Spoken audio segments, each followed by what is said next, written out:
I'm Leon Todd, you're a bunch of legends. It is time for another installment of Friday Q&A. As always, to everybody who submitted a question for this week's Q&A, thank you so much. I will do my best to get to all of them. And if you would like me to answer a question on next week's Q&A, put it in the comments section below.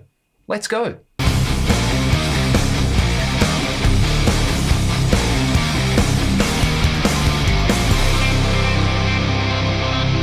Have I checked out the new Michael Romeo solo album? Michael, of course, being the lead guitar player in Symphony X, one of my favorite bands of all time. I really, really like it. It's basically a Symphony X album with Dino Jelicic on vocals, and Dino's an amazing singer, busting out some great stuff on there. And I think the songs are really strong. Michael's playing, as always, is fantastic. I think it sounds really good. I've been cranking it in the gym, and it's a very good pump up gym album as well. There's a section on one of the songs, I forget which one, that is a definite nod to the UK song In the Dead of Night, where Michael really gets his Alan Holdsworth chops on as well, which I really liked as a prog nerd, so would highly recommend checking that one out. The really big new album for metal fans, of course, is the new Meshuggah album, and I've only checked out the first couple of tracks on this one, but I have checked it out. It is on my list to listen to in depth over the weekend, but the very first song on the album I was super impressed with. I really like the slow burn element of it, and it's got this kind of like trance-like quality that Meshuggah often has with a lot of their stuff. So I've only just dipped my toes into the water. Have you heard it? Let me know how you like the album in the comment section below. Are 4x12 cabs still relevant in the studio? I would say definitely yes, but that's because I've basically exclusively recorded with 4x12s. A lot of the amp demos you hear on my channel are using my Marshall 4x12 with greenbacks. Friend of the channel and superstar personality, Docker Rocker, Mr. Troy Nababan, has a great sounding Marshall 1960 BV as well that we've done heaps of recording with. And I've actually been watching a lot of videos by Kyle Bull, who you can check out on YouTube, who has some amazing videos going into depth with different guitar cabinets, specifically for heavy tones. So shout out to Kyle, great YouTube channel, and I've been learning a lot from that. Do I use a compressor and do I use IRs in my main tones? I do use impulse responses in my Fractal because impulse responses are the state-of-the-art way to get a mic'd up cab sound in a digital modeler. I've got some IRs that I have shot of my aforementioned Marshall 1960 TV cab that you can grab for free in the video description if you want to try them. And do I use a compressor? For clean tones, almost always, I really like the JFET comp in the Axe-Fx and the feedback compressor in there. I use those a lot on my clean sounds, and I use a multi-band compressor on dirty tones almost all the time to kind of just cut out a very, very specific frequency band. And not even cut out, I use it like a dynamic EQ. I have several videos about that as well on the channel. Here's a fun question. What sort of venue or what size venue would you be playing where you don't mic guitar amps live? I've done lots and lots of gigs like this where they don't mic the drums and they don't mic your cabs. They essentially just have a vocal PA.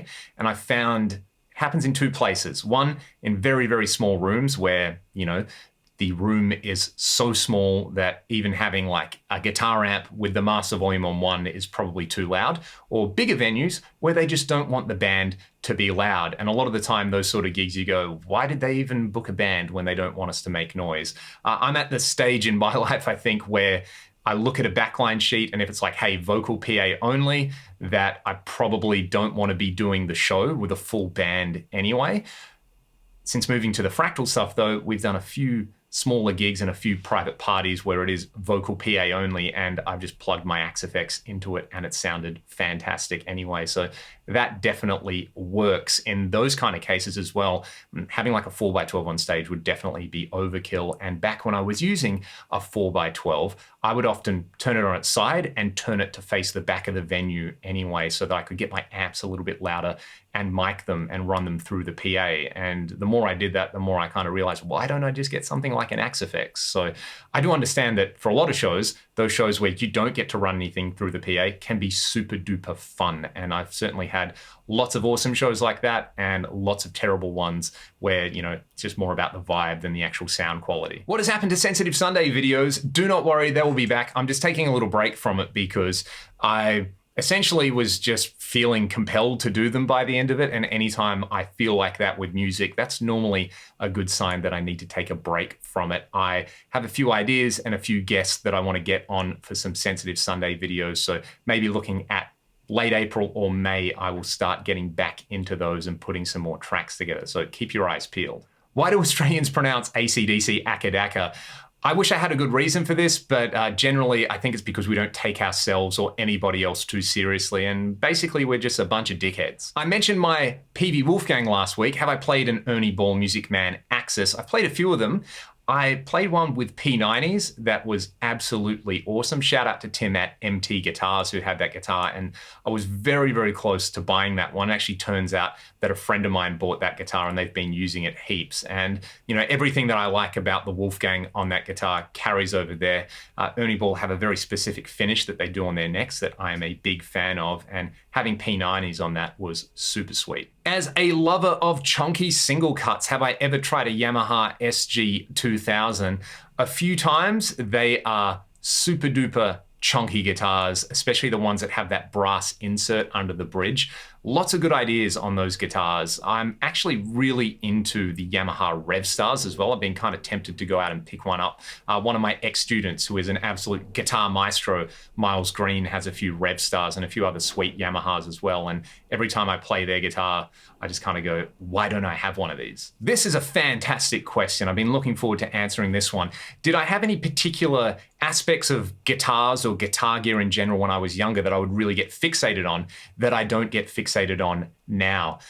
I think this boils down to two things. One, experience, and two, finding gear that works for you. And I guess point two kind of relies on point one, but I used to get super neurotic about a lot of things like the fret size and the neck shape and the string gauge and how old the strings were and, you know, my pedal board and which particular boost I should have on there, or where I should run the master volume on my Marshall or Recto, or where I should put a microphone on a guitar speaker. And a lot of that came down to the fact that I just hadn't played live that much. And all those things kind of go out the window when you've got a bunch of people spilling beer over your gear and shouting out requests for songs that they want to hear. And, you know, a lot of the time they just want to hear some Barnsey or some ACCADACCA, so just shut up and play it like it sounds on the record.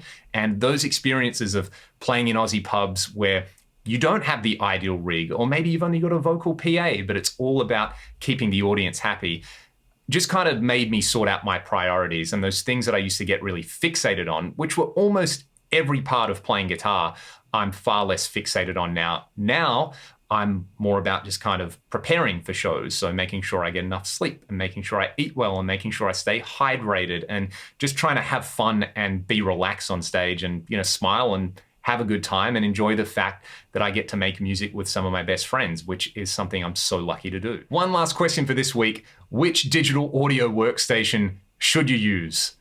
The answer, of course, is there is no correct answer to this. I use Pro Tools. I have buddies who use Logic and Reaper and Studio One and Cubase, and I guess the saying goes, the best DAW is the one that you know how to use and the one that you already own. So rather than me say, hey, I use Pro Tools, you should use that. That's almost advice I would never give anyone, by the way. Let me know what DAW you're all using, what you like about it and what you don't like about it. I would be very curious to hear what people who watch this channel do when it comes to DAWs. And on that, I will say have a fantastic weekend. Thank you so much, as always, for your support, subscribing and watching my videos. I really appreciate it. If you would like to ask a question for me to answer on next week's video, put it in the comment section below, and I'll see you all next time. Cheers.